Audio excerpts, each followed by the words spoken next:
la nuit des ancêtres. Au cœur de la savane, caché par la forêt, se trouve Kobiri, un village oublié du temps. Un lieu où les ancêtres murmurent encore, mais où plane une malédiction ancienne. Depuis des lunes, les tambours se sont tus, les enfants ne rient plus, et les nuits résonnent de cris mystérieux. Car à Kobiri, les esprits sont revenus réclamer leur dû. Avant de commencer, abonne-toi et n'hésite pas à laisser un commentaire.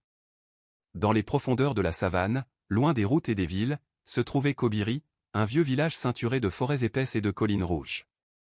Les anciens disaient que la terre y respirait encore les murmures des ancêtres, et que chaque pierre, chaque arbre, avait une mémoire. Depuis quelques lunes, une atmosphère étrange pesait sur Kobiri. Les tambours, autrefois porteurs de joie, s'étaient tus. Les enfants, jadis insouciants, s'éveillaient en sursaut la nuit, hurlant à cause de rêves hantés par des ombres sans visage. Le drame débuta quand Dembélé, un jeune cultivateur respecté pour sa bravoure, trouva sa mère sans vie au pied du grand fromager sacré. Ses yeux étaient grands ouverts, comme figés dans l'horreur, et dans sa main crispée reposait une poignée de cendres noires. Les anciens se réunirent aussitôt. Le doyen, Bana, à la barbe blanchie et à la voix grave, déclara. Le voile entre les vivants et les ancêtres a été brisé. Quelqu'un a osé troubler le repos des esprits. Tous savaient qu'au cœur de la forêt interdite, vivait une vieille femme recluse qu'on appelait Mama Kadié. Certains la considéraient comme une guérisseuse, d'autres comme une sorcière. Les regards accusateurs se tournèrent vers elle. Mais Dembélé refusa la simplicité de cette accusation. Il se lança dans une quête pour comprendre ce qui rongeait son village. Guidé par les rêves étranges qui le hantaient chaque nuit où une voix féminine l'appelait par son nom au milieu d'un fleuve de sang, il décida d'affronter l'inconnu. En franchissant la lisière de la forêt interdite, il découvrit que le mal n'était pas venu de Mama Kadié, mais d'un pacte ancien scellé par ses propres ancêtres.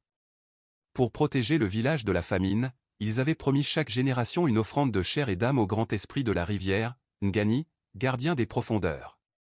Sa mère avait été la victime choisie. Et désormais, c'était sa sœur cadette que l'esprit réclamait. Le dilemme déchira Dembélé, céder à la tradition pour sauver son peuple, ou briser le pacte au risque de condamner Kobiri à une malédiction éternelle. Au soir de la cérémonie des ancêtres, tandis que les tambours résonnaient à nouveau, Dembélé prit une décision qui bouleversa à jamais le destin du village. Il entra dans la rivière sacrée, seul, offrant son propre corps à Ngani. Le fleuve gronda, les eaux devinrent rouges, puis soudainement calmes. Au petit matin, Kobiri retrouva sa sérénité. Mais nul ne revit jamais Dembélé. On dit que les nuits de pleine lune, ses pas résonnent encore au bord de la rivière, comme l'écho d'un sacrifice que personne n'oubliera.